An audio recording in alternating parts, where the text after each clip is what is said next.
Brahmacaloka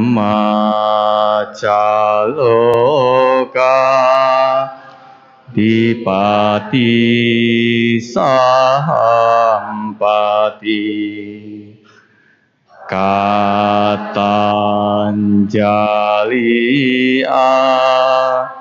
Diwara Ayacata Santi Dasata Paraja Gajatika Desetu Dhammang Anukampi Mampaja. Namo tassa bhagavato arahato samma sambuddhassa. Namo tassa bhagavato arahato samma sambuddhassa. Namo tassa bhagavato arahato samma sambuddhassa.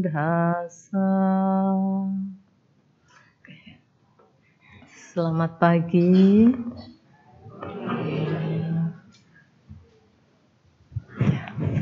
Semoga sehat-sehat semua ya. Kita sudah melewati masa pandemi hampir 3 tahun atau 3 tahun lah ya. Dan kita semua berada di sini telah membawa diri dengan baik, dengan selamat. Setiap kehidupan kita yang lewati nih, kita di alam manusia ini, kita selalu membawa pancakanda kita kan ya, jasmani dan batin kita. Jasmani pandai kita merawatnya, pandai kita mengurusnya, dan kadang-kadang jasmani yang kita bawa-bawa ini kita pakai juga kadang-kadang ya untuk menyembunyikan kesedihan, kekecewaan, kerapuhan, dan lain-lain. Dan capek enggak? Capek ya? Capek rasanya. Di luar harus nampak tegar, nampak kuat, di dalam ternyata tidak demikian kan gitu ya. Kan kita maunya di luar kelihatan tegar, di dalam pun kita maunya tegar kan gitu. Para upasaka dan upasika, kalau dipikir-pikir untuk menjadi tegar di luar, tegar di dalam, itu kita bisa wujudkan asalkan kita mau berusaha. Dan untuk itu kita harus jujur terhadap diri kita sendiri gitu. Kalau kita enggak jujur terhadap diri kita sendiri, susah kita melangkah maju, susah. Kita melangkah untuk kita menjadi bahagia juga kita susah. Kan semua dari kita ingin bahagia, semua dari kita ingin masuk ke jalan yang benar kan gitu ya. Topik pagi hari ini apa Pak? Siapakah kan gitu yang bisa memasuki jalan yang benar? Kita semua bisa, asalkan kita mau meninggalkan hal-hal yang tidak perlu, dan kemudian kita mau mendukung sesuatu yang positif yang udah ada di dalam batin kita ini. Kita punya, Ibu Bapak dan saudara-saudara sekalian, kita punya sesuatu yang positif, kita punya sesuatu yang baik. Dan kalau katakanlah ibaratnya sesuatu yang positif dan baik itu diumpamakan seperti anak kecil ini menunggu menunggu orang tuanya menyapanya, merawatnya, menghidupinya gitu. Sama sisi yang baik juga di dalam batin kita ini menunggu sentuhan kita, menunggu kita cenderung padanya gitu. Kan banyak di antara kita yang cenderung pada hal-hal yang negatif karena ketergesaan supaya dianggap kuat, dianggap baik, dianggap hebat, begitu kan? Sekarang begini, kalau orang-orang misalnya menganggap kita kuat, menganggap kita baik, menganggap kita hebat, ternyata kita tahu di dalam batinnya kita tidak seperti itu. Kan tetap kita sedih kan? Kita menangis kan? Saya ingin itu, tapi saya nggak bisa gitu. Orang-orang sudah melihat saya seperti itu, tetapi saya sesungguhnya tidak seperti itu. Maaf ya, kan berarti terjadi penipuan kan? Penipuan terhadap diri sendiri maupun penipuan terhadap orang lain.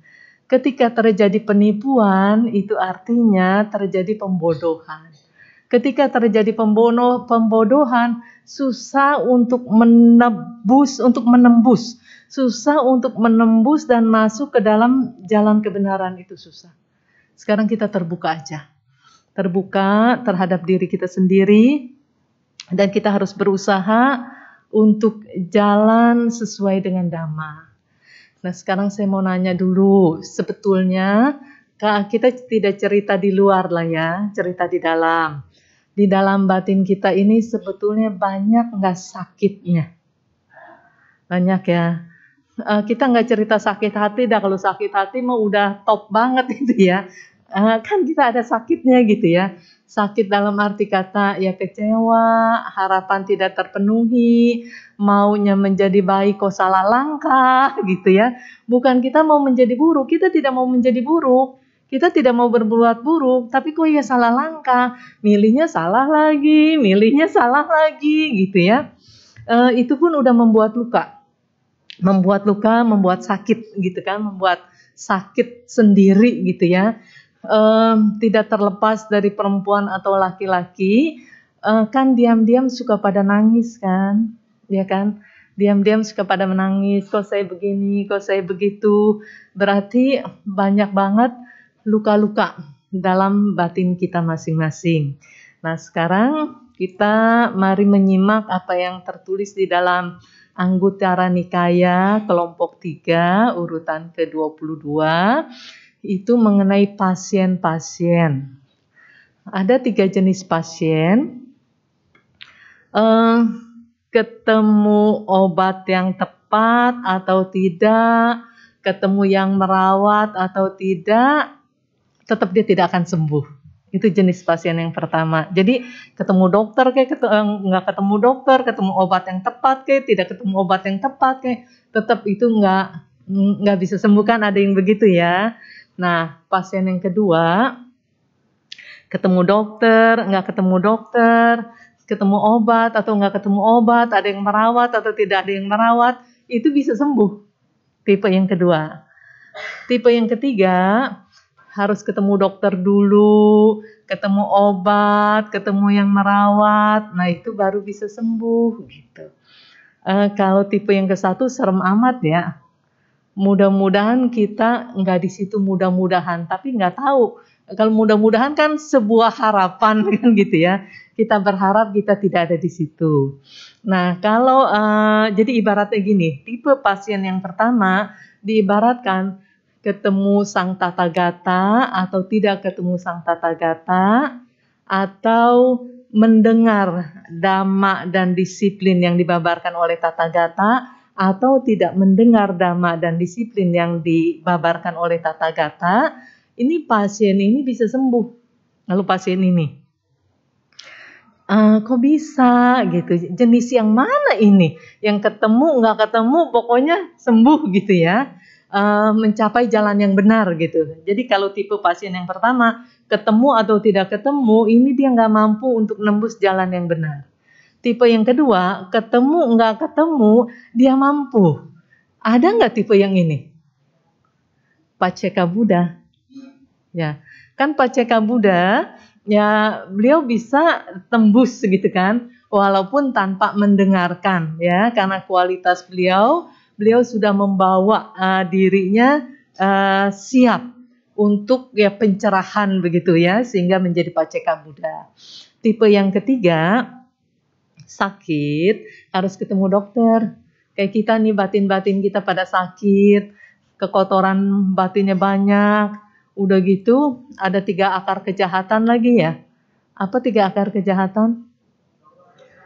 Loba, dosa, moha. Keserakahan. Sebentar saya mau nanya. Keserakahan yang ada bisa dirasain nggak?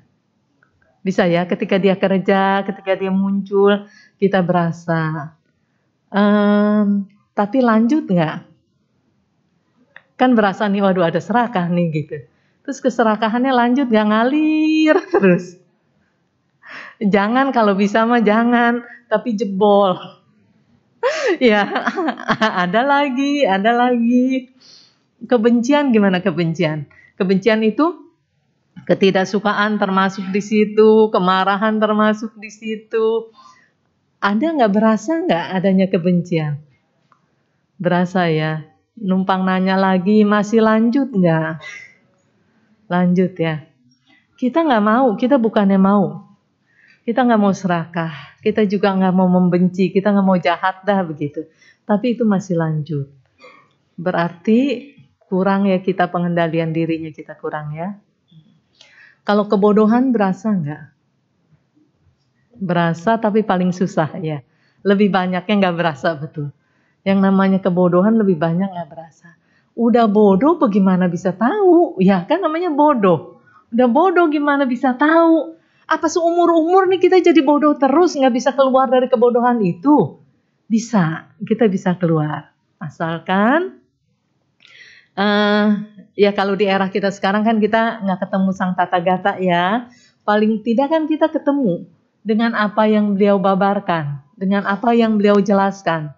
Ya baik melalui diskusi seperti ini, dari kita membaca ya buku-buku, mendengar ceramah di mana-mana atau diskusi di mana-mana, atau mungkin juga kita menganalisa dan pemikiran pengetahuan kita cukup sehingga kebijaksanaan bermunculan. Nah itu pun kan bisa menembuskan. Jadi tetap walaupun yang namanya moha itu susah, tapi tetap kita bisa menembusnya. Coba sekarang masuk akal kan, kalau Samanera Rahula dulu ada cerita, setiap pagi di masa-masa tertentu itu ngambil pasir di dalam genggaman, digenggam, ambil pasir, digenggam, kemudian bertekad setiap pagi, semoga hari ini saya mendapat nasihat sebanyak butir-butir pasir di dalam genggaman saya, dan kemudian ditebar pasirnya itu. Sekarang pasir sih memang segenggamnya sedikit ya, tapi coba dihitung berapa banyak, ya kan banyak kan berarti. Itu Samanera Rahula, putra Pangeran Siddhartha, begitu sederhananya, begitu rendah hatinya. Semoga saya mendapat nasihat sebanyak pasir dalam genggaman saya. Kan luar biasa banget. Nah kita dinasehatin sedikit aja gimana? Protes nggak? Protes kan ya? Iya. Padahal yang namanya moha itu susah ditembus. Makanya Samanera Rahula menyadari kan, berusaha untuk mendapatkan nasihat sebanyak-banyaknya. Bahasanya kan begitu ya.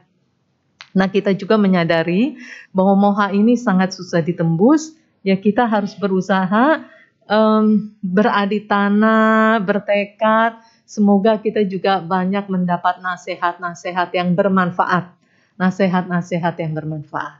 Nah cuma perlu kita ketahui juga, orang yang memberi nasihat ini enggak semua caranya itu enak.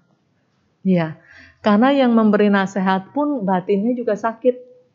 Ya kan? Punya masalah sendiri gitu. Jadi yang memberi nasihat juga caranya belum tentu enak didengar, belum tentu enak diterima, belum tentu. Jadi kita mesti menggunakan kebijaksanaan kita, bagaimana caranya menghadapi orang yang memberi nasihat plus menyebalkan gitu. Ya kadang-kadang yang memberi nasihat itu ada nilai plusnya kan gitu ya. Plus apa? Plus menyebalkan, plus menjengkelkan, plus cerewetnya gitu. Nah sekarang gini aja, pandai-pandai kita ngambil butiran-butiran emasnya aja dah. Ya pandai-pandai ngambil manfaatnya aja. Soalnya kita ini masih banyak kebodohan. Kalau enggak orang lain juga yang bantu kita, susah gitu.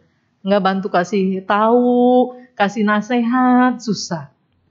Belum lagi yang pemberi nasihat udah banyak plus-plusnya, terus kita yang menerima nasihat juga selain plus ada mohanya, plus ada sombongnya, kan gitu ya.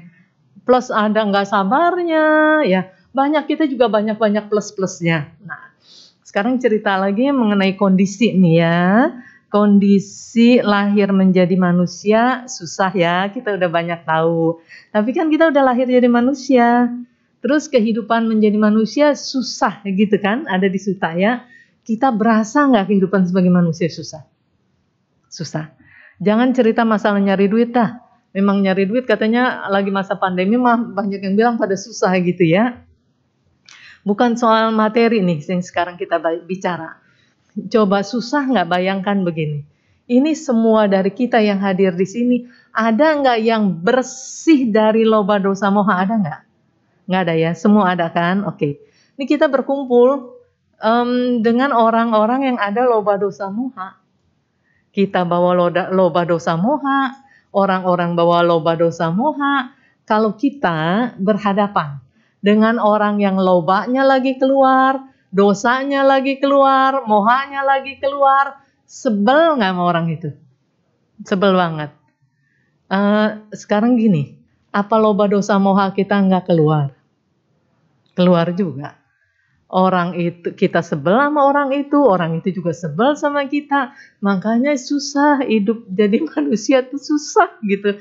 Hari-hari ketemu yang menyebalkan. Iya. Cuman lebih susah lagi karena ngelihat ya memang mata nih ngelihatnya ke sono gitu, keluar mata ini jarang ngelihat ke dalam, ini jarang melihat ke dalam batin, ngelihatnya keluar terus gitu. Begitu ngelihatnya keluar terus, loba dosa moha orang aja tuh yang kelihatan. Padahal begitu ngelihat loba dosa moha orang lain, yang dari kita bereaksi nggak? Bereaksi. Coba bayangkan loba dosa moha keluar dengan loba dosa moha ketemu lagi. Apa nggak berantem? Banyak nggak terjadi perselisihan, pertengkaran? Banyak. Baik di rumah maupun dengan orang lain. Atau dengan diri sendiri aja juga terjadi pertengkaran.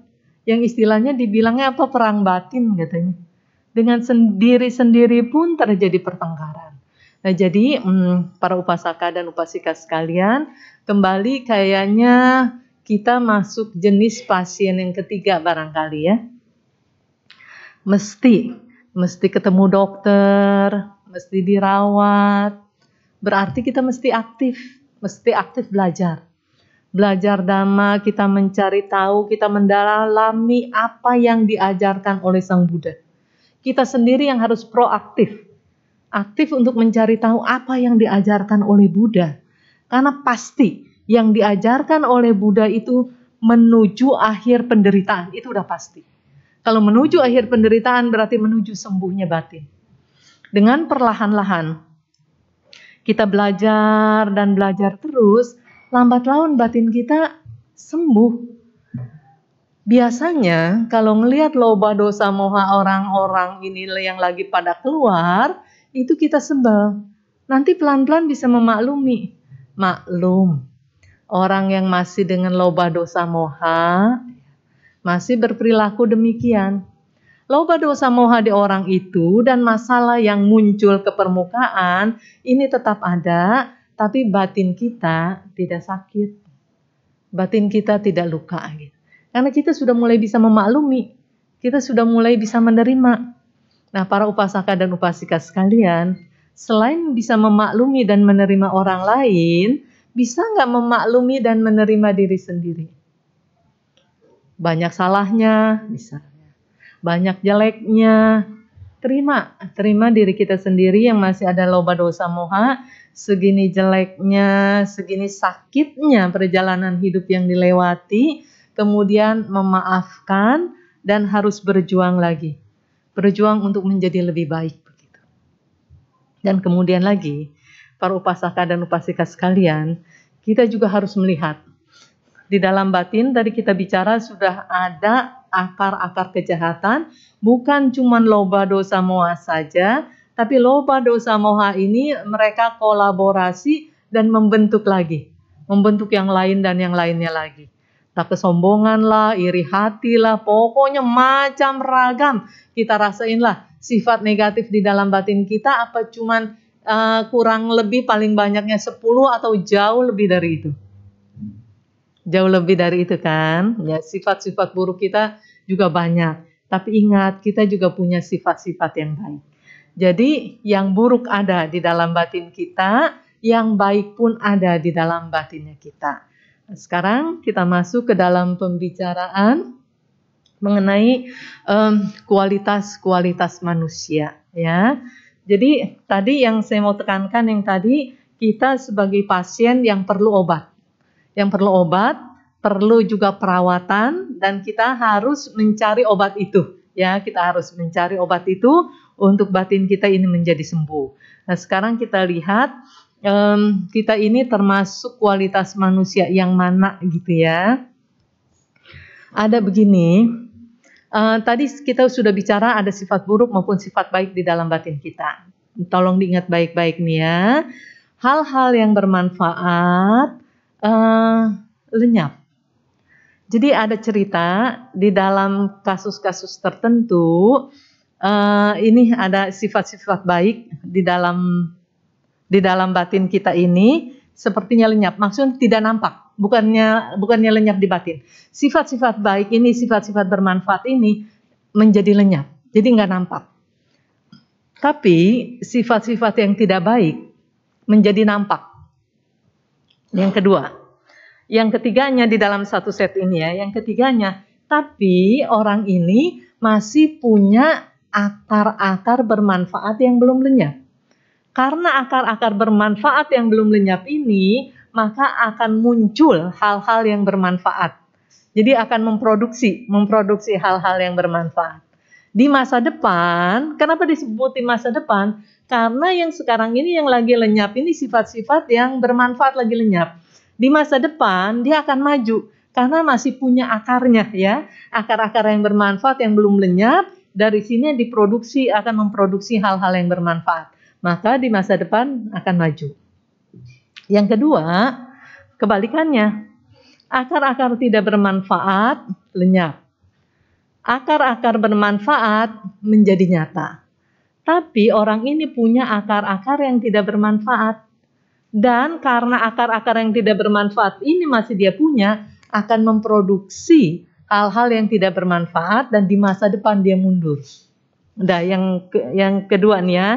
Nah, yang ketiganya, ada orang yang begini, enggak punya hal-hal yang bermanfaat yang terang. Barang sedikit pun itu enggak ada. Sampai diumpamakannya begini.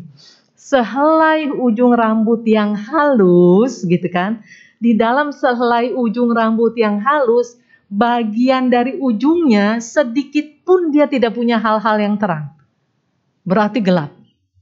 Dia hanya mempunyai sifat-sifat yang tidak bermanfaat dan pekat gitu. Waduh, itu kebodohannya luar biasa. Dan setelah meninggal, ya urusannya lahir di alam-alam rendah, alam-alam yang menderita, ya neraka lah, itu urusannya ya. Yang berikutnya lagi, yang keempat nih yang sekarang ya. Hal-hal yang bermanfaat itu lenyap. Hal-hal yang tidak bermanfaat menjadi nyata. Oke. Tapi dia masih punya hal-hal bermanfaat yang belum hancur nih. Masih punya sedikit hal-hal yang bermanfaat. Cuman sebentaran lagi bakalan hancur. Hal-hal yang bermanfaatnya sebentaran lagi akan hancur. Dan di masa depan dia akan mundur. Nah, nanti tolong cek di dalam batin kita masing-masing ya, supaya kita bagaimana kita harus melangkah gitu ya. Yang berikutnya lagi, hal-hal yang tidak bermanfaat lenyap. Hal-hal yang bermanfaat menjadi nyata.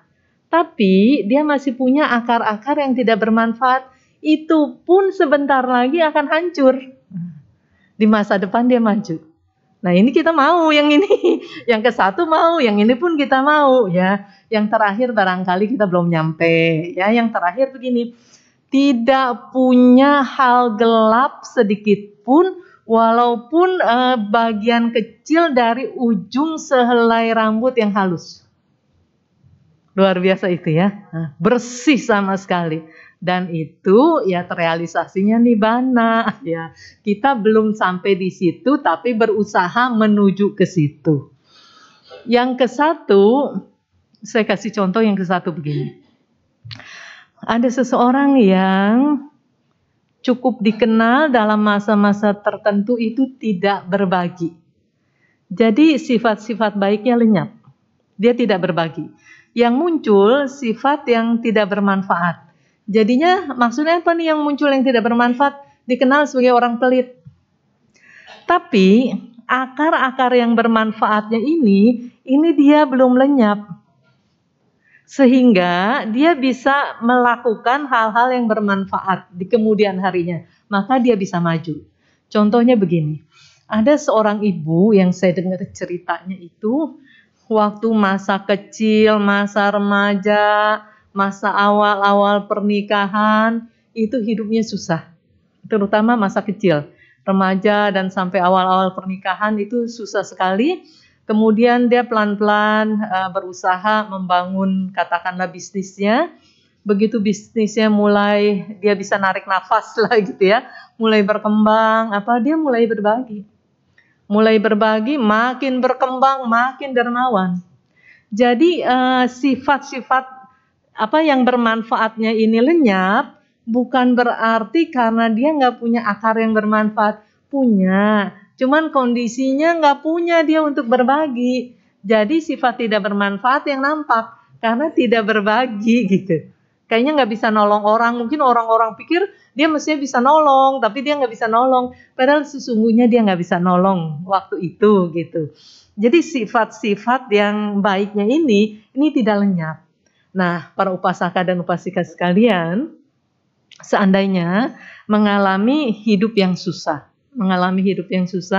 Tapi tetap harus pilih jalan hidup harus tetap mulia. Itu yang harus dipilih supaya akar-akar bermanfaat yang memang masih ada dan masih tumbuh bagus di dalam itu tetap terjaga. Tetap terjaga begitu dia punya peluang ya sifat-sifat bermanfaatnya yang muncul, sifat-sifat tidak bermanfaatnya yang menjadi lenyap. Ya, nah sekarang dari cerita tadi itu saya cerita 6 set tuh 6 kualitas itu kayaknya mah nggak inget kali ya. Soalnya kan ada yang dibulak-balik begitu kan, yang nggak ingat ya, yang nggak apa-apalah nggak sekaligus bisa inget gitu, apalagi berulang tapi ada yang bolak-balik, yang ini lenyap, yang ini tidak lenyap, ada yang bermanfaat, ada yang tidak bermanfaat, ada yang mundur, ada yang maju kan gitu ya. Nah sekarang coba saya ulang baik-baik. Yang pertama tadi, sifat seperti itu ada nggak? Yang mungkin tidak sekarang atau di masa yang lain, pernah nggak mengalami sifat bermanfaatnya lenyap, sifat tidak bermanfaatnya menjadi nyata, tapi masih ada nih akar-akar kebaikan yang belum lenyap. Gitu. Dan kemudian ketika memungkinkan akar-akar bermanfaat ini muncul ke permukaan dan kita mendukungnya dan menjadi baik adanya. Pernah nggak? Ya makanya kita bisa menjadi maju kan ya. Nah kalau yang kebalikannya itu yang mengerikan. Sifat-sifat tidak bermanfaatnya lenyap. Jadi nampaknya kan baik-baik. Jadi sifat bermanfaat tuh yang kelihatan nyata. Tapi dia punya akar, ini yang tipe yang kedua ya. Punya akar yang tidak bermanfaat yang belum lenyap. Ketika kondisi ini memungkinkan untuk si akar tidak bermanfaat muncul, dia akan menjadi muncul gitu. Nah, ini akan mundur di masa depan. Contoh begini. Ketika seseorang hidup berkecukupan. Kayaknya semuanya baik-baik aja. dia bisa menjadi ramah, menjadi sabar, menjadi orang yang dibilang baik. Tetapi begitu kesenggol masalah yang tidak menyenangkan, ya akar-akar jahatnya bisa muncul. Pernah nggak mendengar kisah ada seorang majikan yang di desanya itu terkenal sangat ramah, sangat baik, sangat sabar. Kemudian pembantunya uji coba. Biasanya pembantunya rajin, semua urusan beres. Majikan udah nggak usah pusing lah, puas dengan apa yang dikerjakan oleh pembantunya, rapi, bersih begitu. Nah, sekali waktu karena pembantunya ini mau menguji, dia bangun siang. Si pembantunya bermalas-malasan.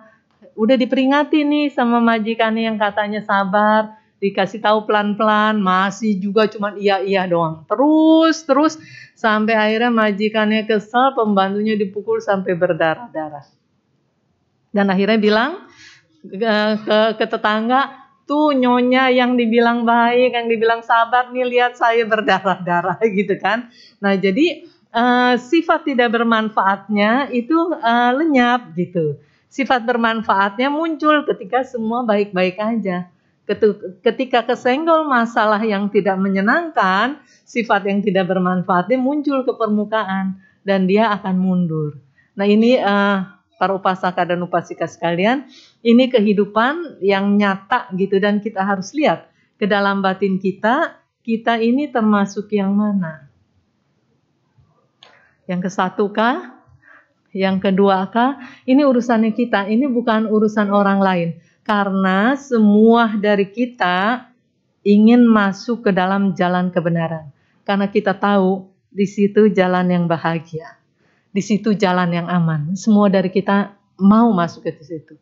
Dan nggak pakai syarat harus melalui siapa-siapa, enggak. Kalau kenyataan hukum alam seperti yang Buddha ajarkan, tidak pakai syarat harus melalui apa dan siapa, tetapi harus menjalani.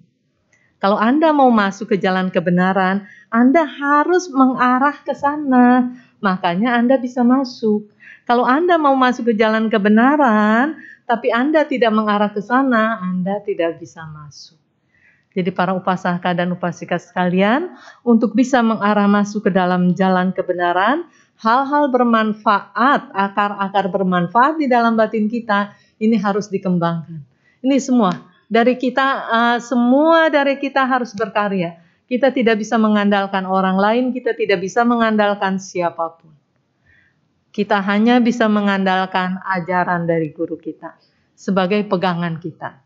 Kalau kita tidak mengandalkan ajaran dari guru kita sebagai pegangan kita, walaupun kita mau masuk ke dalam jalan kebenaran, kita tidak bisa masuk. Jadi semua dari kita ya harus bergerak. Masing-masing harus bergerak, harus menyadari, harus melakukan pembenahan, penataan batin. Di luar nampak kita bersih, di luar nampak kita rapi, di dalam nggak dijamin. Penampilan seperti luarnya itu nggak dijamin. Jadi oke, kita rapihkan penampilan luar kita bikin baik, kita bikin bagus penampilan luar kita, itu bagus sekali karena akan menjadi indah gitu ya. Tapi jangan cuman di luar, di dalamnya pun kita harus bikin indah. Karena kalau penampilan-penampilan yang baik, yang bagus, yang kita tampilkan secara fisik, itu orang-orang akan menikmati keindahan, akan melihat pemandangan yang bagus. Tapi kita, kalau dalamnya kita tidak tata dengan rapi dan baik, kita tidak merasakan keindahan hidup. Kan kita ingin merasakan hidup itu indah kan ya. Nah, untuk merasakan hidup itu indah, kita harus jujur, kita harus tegar, dan kita harus berani menghadapi kondisi dunia yang dimana kita berinteraksi dengan orang-orang yang terus mengeluarkan loba, dosa, dan moha. Ini kita harus sadar, ini dunia yang kita hadapi. Ini kehidupan yang kita hadapi. Di dunia anak-anak, dunia remaja, dunia pekerjaan, di dunia bisnis, di dunia organisasi sekalipun, organisasi keagamaan sekalipun, kita tetap berhadapan dengan orang-orang yang masing-masing sama seperti kita membawa loba dosa dan moha. Kalau kita terus masih tidak rela melihat orang-orang yang mengeluarkan loba dosa dan mohanya, terutama kalau itu ditujukan untuk kita, kita akan membuang waktu. Kita akan membuang waktu, seharusnya waktu yang kita dapatkan dan kondisi lahir di alam manusia, seharusnya kita perjuangkan untuk menuju jalan kebenaran, akhirnya habis waktu itu. Nggak keburu nanti nggak sempat. Apalagi kena virus COVID lah, apa belum sempat berjuang, udah ngap-ngapan, udah selesai, kan begitu ya. Cuman sekarang udah mulai membaik lah ya, virus-virusnya ini juga mungkin kita juga udah lebih kebal dan lain sebagainya. Nah, mari sekarang kita juga kebal terhadap orang-orang yang sedang mengeluarkan loba dosa dan mohanya. Udah biarinin aja, karena orang-orang itu juga sebetulnya sama seperti kita, nggak mau mengeluarkan loba dosa moha, tapi tidak berdaya karena pikiran tidak terkendali. Jadi para upasaka dan upasika sekalian, berapapun umurnya kita, berapapun sulitnya kehidupan kita, berapapun mudahnya kehidupan kita, tetap kita harus berjuang untuk membangkitkan sesuatu yang positif ini, tumbuh kuat dan tegar di dalam batinnya kita. Jangan pikir kalau menghadapi kesulitan aja itu bahaya, menghadapi kemudahan pun bahaya. Saking mudahnya, sifat-sifat bermanfaat muncul. Sifat-sifat yang tidak bermanfaat itu nampaknya nggak ada. Tapi begitu kesenggol atau yang kemudahan-kemudahan yang biasanya didapat ini lenyap, muncul hal-hal yang tidak mudah, keluarlah akar-akar yang tidak bermanfaatnya. Jadi batin ini sangat bervariasi. Dan yang lebih mengerikan lagi, sifat-sifat yang sifat-sifat yang tidak bermanfaat, sifat-sifat bermanfaatnya ini nampaknya lenyap, sifat-sifat tidak bermanfaat ini nampaknya muncul ke permukaan, dan dia sebetulnya masih punya akar kebaikan ini atau akar yang bermanfaat, tapi sedikit lagi juga hancur, sebentar lagi juga hancur. Nah, itu mengerikan. Jangan menempatkan diri di posisi itu. Bagaimana seseorang bisa menempatkan diri di posisi itu? Bila seseorang semakin membesar-besarkan sifat-sifat buruknya, perangai jeleknya semakin dibesar-besarkan, maka itu akan menghancurkan akar-akar kebaikan yang ada, sedikit demi sedikit hancur, dan pada akhirnya yang mengerikan tadi di posisi sifat tidak bermanfaat nampak ke permukaan, sifat baiknya lenyap, tapi dia masih punya sifat akar kebaikan barang sedikit, tapi sebentar lagi hancur. Nah, ini yang bahaya. Jangan sampai membawa diri ke posisi itu.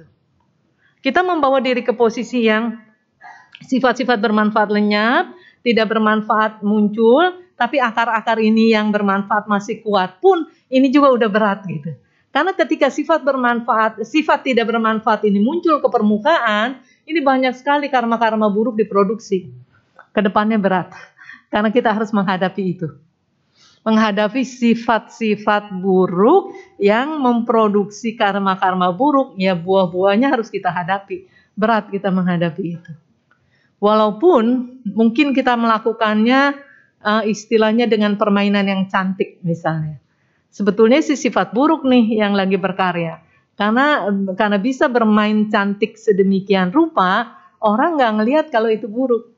Orang ngelihat itu manis gitu misalnya. Ngelihat itu adalah baik adanya. Tapi yang bekerja secara hukum alam yang sesungguhnya gitu.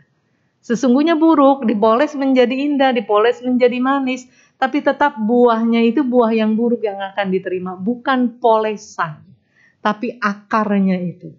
Jadi mari kita menyayangi diri kita sendiri, dan kemudian memperhatikan diri kita sendiri. Jangan sampai akar-akar bermanfaat yang masih ada ini makin lama makin rusak. Kita sendiri yang harus memperhatikan. Semua dari kita tahulah, orang tua sayang sama anak. Orang tua mau memperhatikan, mau menjaga seperti apapun, kalau anak-anaknya tidak bergerak sendiri gitu. Tidak bergerak sendiri untuk menjaga akar-akar yang bermanfaatnya, tetap orang tua hanya sebatas memberitahu, memberi nasihat. Tidak bisa merubah. Jadi yang merubah siapa? Diri sendiri. Jadi kita harus berusaha, bertekad, berpikir bagaimana caranya supaya saya berhasil. Nggak pakai acara semoga. Iya, semoga saya bisa, semoga saya berhasil, semoga mah nggak pernah sampai. Ya kan? Semoga ya nggak pernah sampai. Jadi kita harus berpikir bagaimana caranya supaya saya bisa. Bagaimana caranya supaya saya berhasil. Ini hidupnya kita. Sekarang kita kumpul sama orang-orang yang sayang sama kita. Ya, secerewet-cerewetnya dah si pemberi nasihat. Dah orang tua, orang dewasa, guru atau siapapun, tetap perjalanan hidup, perjuangan hidup, ini semua ada di tangan kita. Ya, dan orang-orang yang cerewet, yang ngasih nasihatnya berulang kali, kayak radio rusak istilahnya gitu ya. Itu tetap orang-orang itu sayang sama kita. Ya, sayang sama kita, berusaha melindungi kita, tapi begitu kita lepas dari kehidupan ini, jalan sendiri kita. Seperti halnya dari kehidupan lalu, entah kita ini mantan apa kita nggak tahu. Ya, ataukah kita mantan dewa gitu ya, atau mantan yang rada-rada serem, kita juga nggak tahu kan, atau mantan manusia juga kita nggak tahu. Kita lahir, sebenarnya kan perjalanannya kan kita kesini sendiri kan. Nah kemudian bertemu dengan keluarga, karma baik, keluarga Buddhis, rajin ke wihara, luar biasa, kita karma baik. Udah kita hidup seperti sekarang ini, nah begitu kita meninggal nanti perjalanan hidup kita ya sendiri-sendiri. Walaupun misalnya, kan kalau kecelakaan satu pesawat suka meninggalnya banyak ya bareng-bareng gitu ya. Satu pesawat kecelakaan meninggal bareng-bareng, ya tetap perjalanan kelahiran ke kehidupan berikutnya sendiri-sendiri. Bubar barisan, udah langsung. Iya bubar barisan. Tadi satu pesawat kemudian bubar barisan kan. Ya udah ada yang lahir ke alam ya baik, ke alam rendah, ke alam manusia. Tergantung dengan ya apa yang dihasilkan, apa yang diperbuat. Jadi ingat baik-baik ya, tergantung dengan apa yang diproduksi oleh batinnya masing-masing gitu. Nah sekarang berarti kita harus memperhatikan batin kita ini sedang memproduksi apa. Ini memproduksi untuk mengarah terus ke jalan kebenaran atau tidak. Apakah kita benar sayang terhadap diri kita sampai akhirnya kita mampu mengarahkan diri, memposisikan diri untuk masuk ke dalam jalan kebenaran. Karena untuk masuk jalan kebenaran semua punya hak asasi. Nggak ada yang ini bisa, ini nggak bisa gitu, nggak ada. Nggak ada yang menentukan itu. Yang menentukan diri sendiri. Bisa dan tidak bisanya seseorang masuk ke jalan kebenaran, diri sendiri yang menentukan. Bisa atau tidak bisanya seseorang hidupnya bahagia, diri sendiri yang menentukan. Dan bagaimana kalau seseorang hidupnya menderita, dirinya sendiri yang menentukan, yang membawa hidupnya ke posisi yang itu. Sekarang kita rasa bahagia atau kita rasa menderita? Kita yang memposisikan diri, bukan orang lain. Sekarang kita duduk di tempat duduk kita masing-masing ini, karena kita yang memposisikan diri kita sendiri. Bukan orang lain. Ada orang-orang yang diajak ke wihara, nggak mau. Ada yang nggak diajak pun begitu ngedengar, saya ikut dong. Atau kalau nggak bisa ikut, di mana alamatnya? Kasih tahu dong, saya mau datang. Jadi masing-masing orang memposisikan dirinya. Ada yang diajak ke wihara, nggak mau gitu. Ada yang kemarin ini katanya suaminya ajak dia meditasi. Yuk meditasi, istrinya bilang, meditasi, nggak mau kalau jalan-jalan mau. Padahal di meditasi juga ada jalan, meditasi jalan kan gitu ya, jalannya lebih banyak padahal tuh jalan bolak-balik. Tapi dia nggak mau, maunya jalan-jalan yang modelnya lain gitu. Padahal kalau yang namanya jalan-jalan, tetap kan ngelihatnya keluar kan ya, nggak ngelihat ke dalam diri. Sesekali jalan-jalan tur ke dalam batinnya masing-masing. Jadi ingat-ingat ya, kalau meditasi, kalau vipassana itu artinya lagi pergi tur. Tur ke dalam batinnya masing-masing. Dan itu seru. Benar-benar itu seru. Dari pengalaman secara pribadi maupun pengalaman peserta ketika diinterview, itu benar-benar perjalanan tur ke dalam batin itu seru banget gitu. Sampai banyak yang muncul ketergugahan. Ketergugahan untuk harus belajar Dhamma dengan lebih baik lagi, lebih dalam lagi. Ada yang muncul kemendesakan. Saya harus tekun di dalam meditasi ini. Karena nggak tahu kapan mati ini. Ya karena kematian kan ya setiap saat bisa datang ya. Kematian setiap saat bisa datang kepada siapapun dengan cara apapun, nggak pakai syarat. Mati nggak pakai syaratnya harus tua dulu. Yang muda juga bisa, yang kecil juga bisa. Nggak pakai syaratnya siang, pagi, malam, sore, nggak pakai. Kapan aja bisa. Nah jadi para upasaka dan upasika, mumpung jelas di alam manusia, daerahnya termasuk daerah aman, ini ibarat terminal nih, terminal alam kehidupan, ya ini terminal yang termasuk aman. Dan banyak hal yang bisa dipelajari di terminal ini. Kalau di alam dewa, kebanyakan kondisi bahagia-bahagianya. Kalau ngedenger-denger cerita, nggak usah apa-apa, begitu mikir mau apa juga itu langsung muncul, katanya gitu kan. Cerita lagi anak-anak kecil dulu, ya. Terus kalau di alam menderita, ya udah jelas kebanyakan menderitanya. Susah belajar. Kalau di sini kan seru, ada menderita, ada bahagia kan gitu. Jadi jelas, ada rasanya. Bahagia rasanya kayak gini, menderita rasanya kayak gini. Kemudian apa yang harus dilakukan gitu, untuk kebaikan masing-masing. Tapi ya perlu kita sadari juga untuk tembus muncul ketergugahan, kemendesakan nggak gampang. Saya nanya, sudah berapa banyak kita mendengar untuk diarahkan melakukan perbuatan baik? Banyak banget kan? Perbuatan-perbuatan salah tidak pernah diarahkan kan ya? Tapi yang mana yang sering dilakukan? Iya, ada yang baik juga yang dilakukan, nggak mungkin lah kita melakukan hal-hal yang buruk seumur-umur, nggak mungkin. Tapi tapi persentasenya maksud saya, banyak hal baik yang dilakukan atau banyak hal tidak baik yang dilakukan dalam perjalanan hidup kita masing-masing, baik melalui pintu pikiran, ucapan maupun perbuatan jasmani. Kalau dihitung-hitung hati-hati serem tuh, angkanya bisa menyeramkan. Bisa minus kadang-kadang ya, bisa minus, hati-hatinya. Kita kumpul di sini, kita bercerita, kita diskusi untuk membuka mata batinnya kita, apa yang harus kita lakukan, membuka ketergugahan, kemendesakan untuk melakukan hal-hal yang patut untuk dilakukan.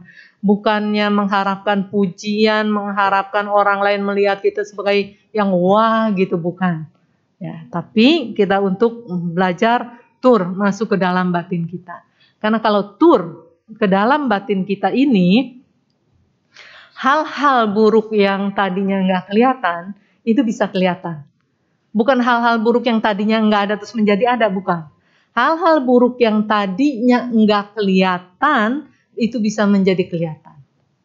Dan ada salah satu peserta yang ketika diinterview, beliau bercerita dan kemudian sampai dia bilang begini, "Ayah, saya itu tidak takut sama orang lain, tapi saya takut sama diri saya sendiri." Sama orang lain dia nggak takut, orang lain mau ngapain dia kayak dia nggak takut, bukan karena dia jagoan gitu, bukan. Dia boleh dibilang nggak takut lah sama orang lain, tapi dia takut sama diri dia sendiri gitu. Ya betul lah, mestinya takut sama diri sendiri. Ini seandainya orang lain menganiaya kita, paling misalnya maaf ya, cacat misalnya, terus mati misalnya, itu aja udah serem dong. Dianiaya cacat, kayak sampai cacat sampai mati gitu aja serem. Tapi itu masih nggak ada apa-apanya. Kejahatan itu masih nggak ada apa-apanya. Karena apa? Karena kejahatan yang dilakukan oleh orang lain itu untuk orang lain. Cuman fisik kita aja yang kena. Tapi kalau kejahatan yang dilakukan oleh diri kita sendiri, nampaknya tidak melukai fisik kita, bahkan mungkin melukai fisik orang lain, fisik kita sehat-sehat aja. Tapi kejahatan yang kita lakukan itu yang ngirim kita ke posisi yang kita nggak mau. Ke posisi yang mana? Alam-alam rendah kan? Nggak mau. Kita nggak mau. Tapi kok dikirim gitu. Kita nggak mau ke alam-alam rendah, kenapa tiketnya dibeli? Ya.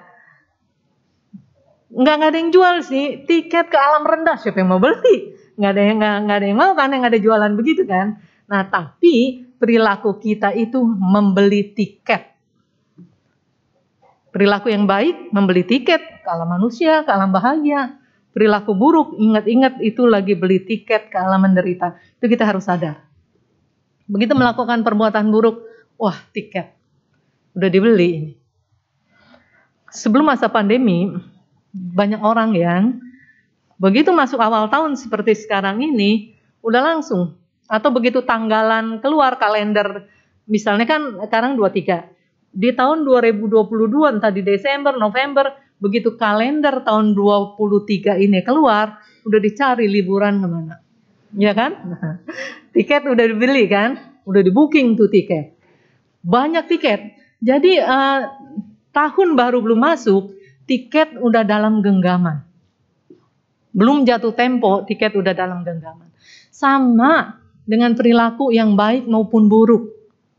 Belum berbuah, tiketnya udah ada di dalam genggaman. Yang baik udah ada di dalam genggaman, yang buruk juga udah ada di dalam genggaman. Tinggal tunggu jatuh tempo. Begitu jatuh tempo, nggak bisa. Kalau tiket pesawat, jatuh tempo kita nggak mau berangkat, tinggal telepon, nggak mau berangkat, nggak jadi berangkat. Atau mungkin nggak usah telepon lagi. Tapi kalau tiket yang ini, pokoknya mau nggak mau dapat. Mau nggak mau dapat. Misalnya saya nggak mau memetik buah karma buruk, nggak bisa. Itu tangan terus aja metik terus. Nggak mau tapi metik aja terus. Sama dengan saya nggak mau berperilaku buruk, tapi perilaku buruk dilakukan lagi ya sama begitu. Tapi untungnya kita bukan cuma perilaku buruk yang kita lakukan, perilaku baik juga kita lakukan kan ya. Sekarang coba gini, kecenderungan. Kecenderungannya coba lebih berat ke perilaku-perilaku yang baik. Tinggalkan kecenderungan perilaku yang tidak baik. Supaya kebiasaan berperilaku yang tidak baik ini kebiasaannya menjadi berkurang. Dan kebiasaan berperilaku yang baik ini terus meningkat. Dan akhirnya di satu titik kita bisa mengalami sangat susah untuk melakukan hal yang tidak baik. Sangat mudah untuk melakukan hal-hal yang baik. Pada akhirnya kita bisa ke situ. Ada nggak yang sudah punya pengalaman, aduh saya kalau untuk melakukan hal-hal yang buruk kok susah banget ya. Gitu. Kalau untuk melakukan hal-hal yang baik, kayaknya gampang aja dan kesempatan pun terbuka. Nah itu yang beli tiket untuk hal-hal yang positif. Tapi kalau ke arah yang sebaliknya, kenapa ya saya mau meditasi susah, mau jalanin sila susah, boro-boro kebijaksanaan muncul. Mau aja terus yang berkembang. Untuk melakukan hal-hal yang buruk kenapa gampang ya? Gitu. Nah ini udah posisi udah mengerikan nih. Akar-akar yang baik ini udah mulai dihancurkan sedikit demi sedikit. Semua dari kita, para upasaka dan upasika, bertanggung jawab atas hidupnya kita sendiri. Orang tua kita bertanggung jawab mengarahkan. Katakanlah yang mensupport kita dalam kehidupan ini. Tapi kita secara pribadi, untuk kita bahagia atau kita menderita, itu tanggung jawab secara pribadi. Walaupun orang tua mati-matian, berikan deritamu padaku, gitu. Nggak bakalan bisa. Orang tua mau nangis darah sekalipun, jangan kau menderita, biarkan kau bahagia. Tukar penderitaan kamu kasih saya dan kebahagiaan saya kasih kamu. Nggak bakalan bisa, nggak bakalan. Jadi kita terbuka aja, kita pikir apa yang bisa kita lakukan, ya itulah yang harus kita lakukan. Apa yang patut kita lakukan, ya itulah yang harus kita lakukan.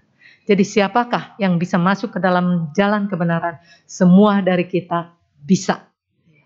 Dan mari kita berusaha, berjuang mengarahkan diri ke arah yang patut kita jalani menuju akhir duka mencapai kebahagiaan sejati. Ya, terima kasih banyak. Sabe sata bawantu suki tata.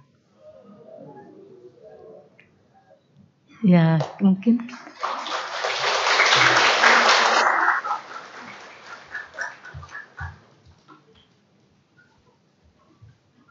Sesi pertanyaan barangkali. Ya, baik, terima kasih.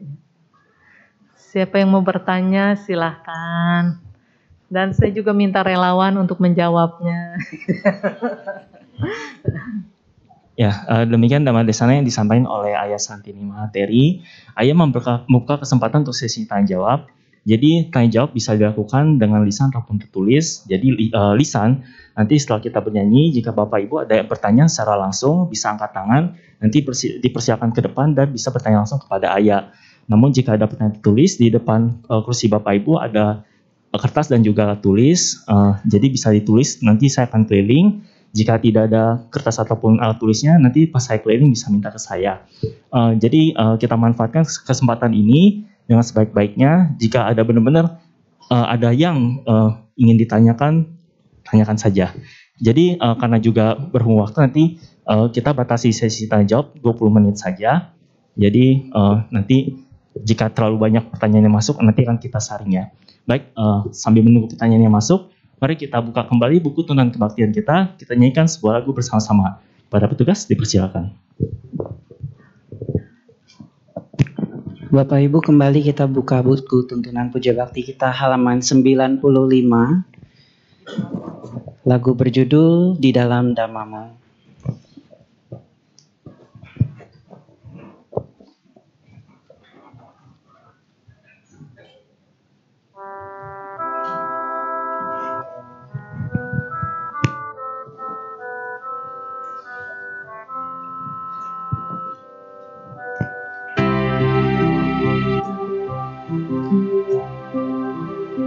Sungguh damai memandang wajahmu yang penuh kasih sayang. Dhammamu yang agung, Dhammamu yang mulia, ku tinggikan namamu. Kemuliaan di dalam Dhammamu, pelita kehidupan. Ku yakinkan segalanya di setiap langkahku, jalan tengah menuju kenibbana.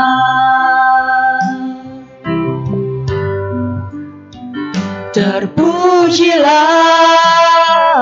Dia yang sempurna, di dalamnya ku temukan kedamaian. Hanya Dia, hanya kepadanya yang dapat memberikan segala jawaban.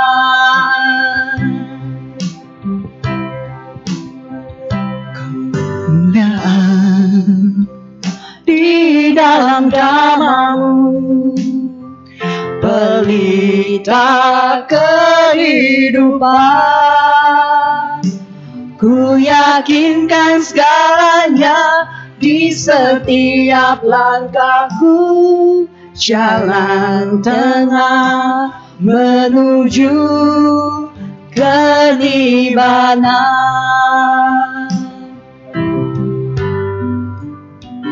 Terpujilah Dia yang sempurna, di dalamnya ku temukan kedamaian.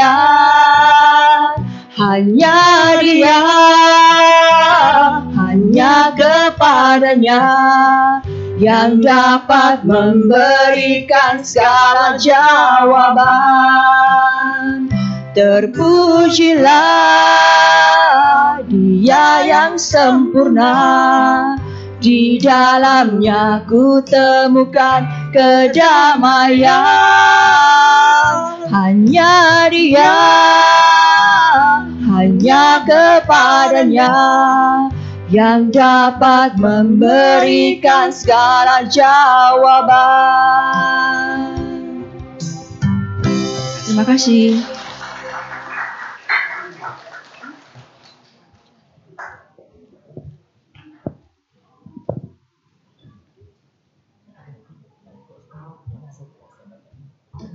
Dibacakan aja. Terima kasih. Ya.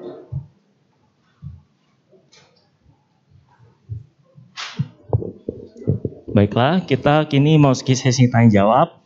Jadi sudah ada 3 pertanyaan tertulis yang masuk. Tapi kita dahulukan yang lisan dulu yang secara langsung. Apakah ada Bapak Ibu yang ingin bertanya langsung kepada Ayah? Angkat tangan saja. Kami persilakan. Baik, jika tidak ada, akan saya bacakan Ayah pertanyaan tertulis yang sudah masuk.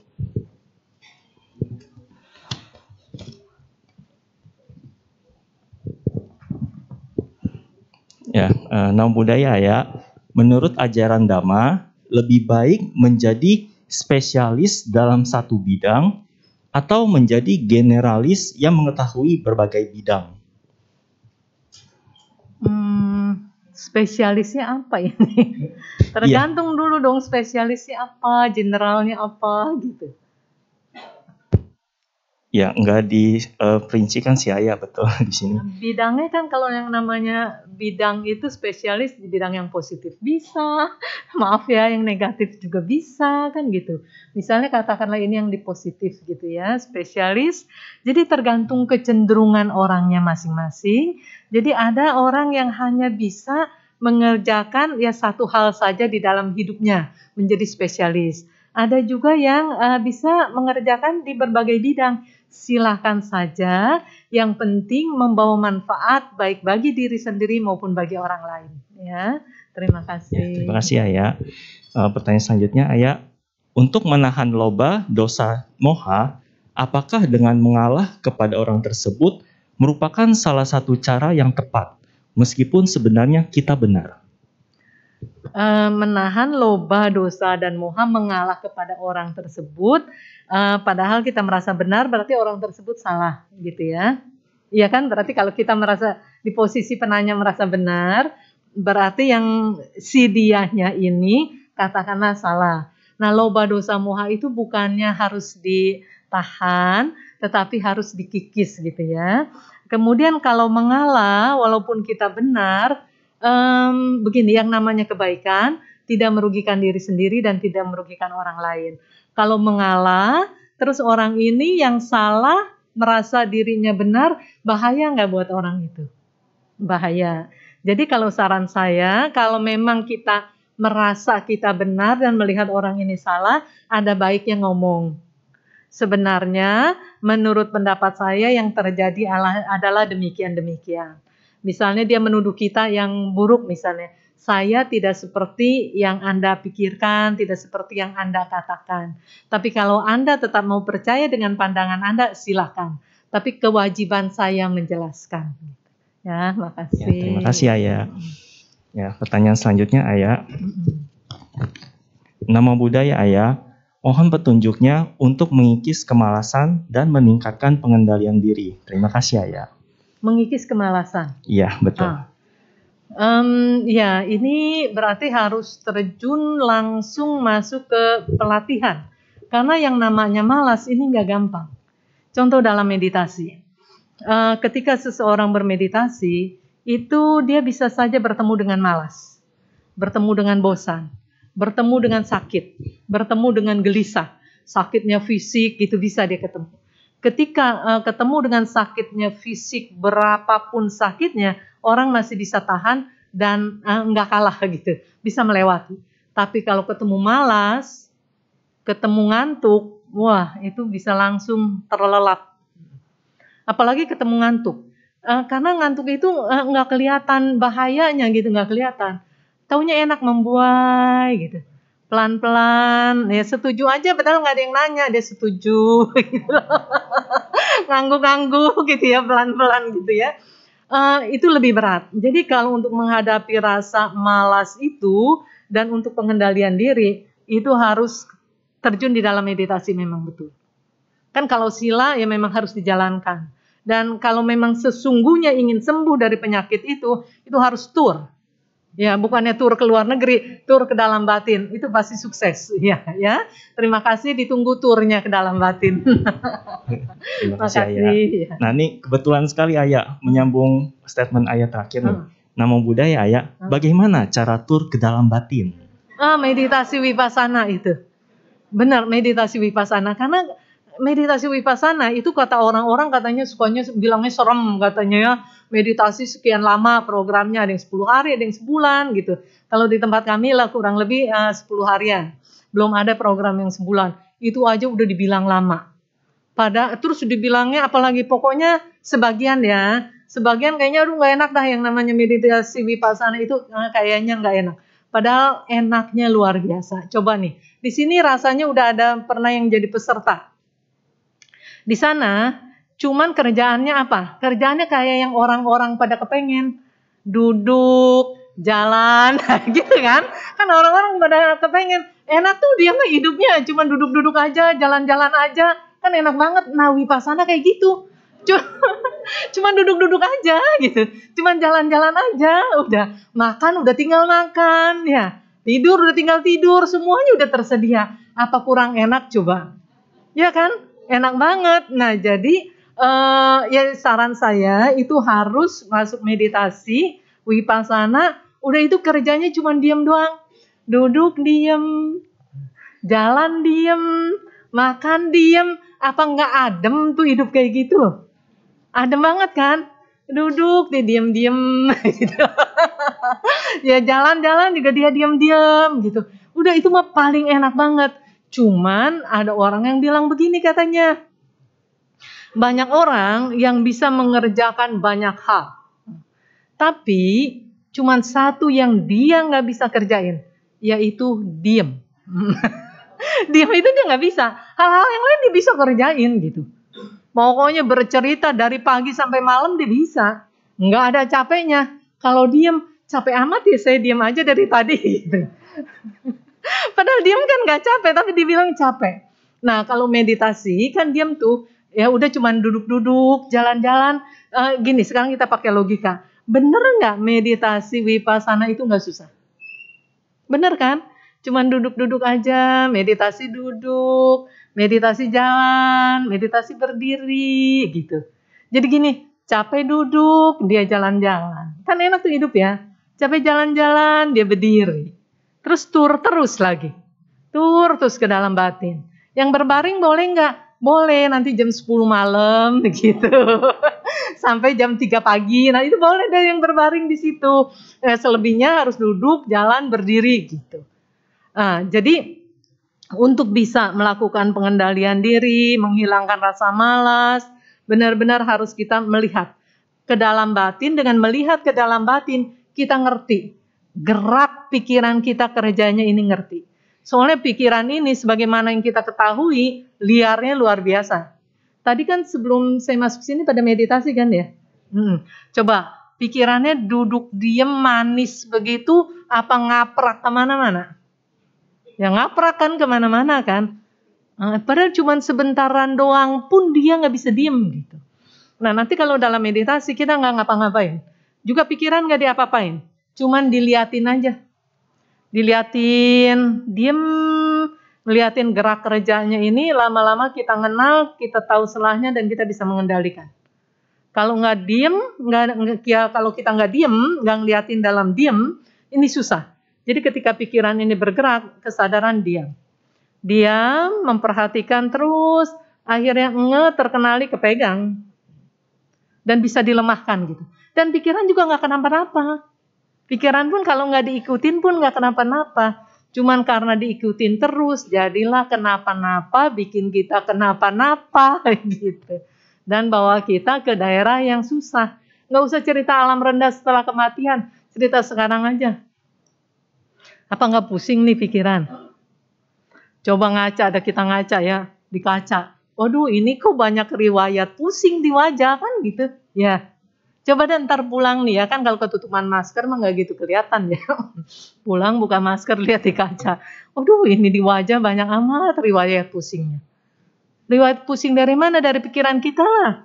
Bukan pikiran orang-orang. Kalau mikirin orang lain itu bisa betul. Oh, saya pusing nih mikirin si A, mikirin si B, benar. Tapi kan pikirannya sendiri yang kerja, yang akhirnya pusing sendiri kan gitu. Ada orang-orang juga yang misalnya anggota keluarganya perangainya gimana-gimana, dia bisa tenang-tenang aja karena dia bisa jaga batinnya gitu. Kalau nggak bisa jaga batinnya, waduh heboh di rumah.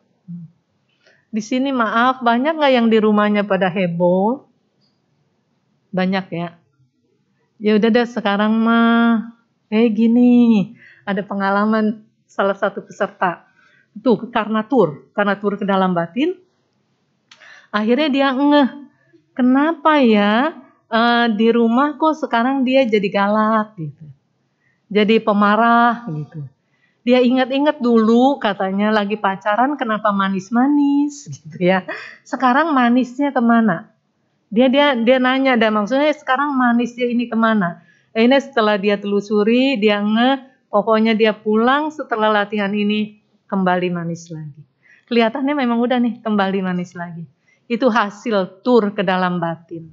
Kalau tur jalan-jalan, duit habis, waktu habis, pulang capek. Ya, memang sih ada seneng-senengnya lah. Kalau nggak ada seneng-seneng kan nggak mungkin lah ya dikerjain. Ada seneng-senengnya. Tapi kalau tur ke dalam batin rasanya beda dan uangnya awet. Ya terima kasih, silakan ada lagi. Terima kasih Ayah. Ya. Baiklah, kesempatan terakhir, apakah ada Bapak Ibu yang ingin bertanya lagi? Baik, jika tidak ada, kita akhiri sampai di sini. Ayah, kami segenap pengurus dan juga umat Wihara Pelita Masukan mengucapkan anumodana. Terima kasih atas dhamma desana yang telah disampaikan. Terima kasih Ayah. Ya, terima kasih. Mari kita bangkit berdiri dalam sekalian Anjali. Ayah akan meninggalkan ruang dhammasala.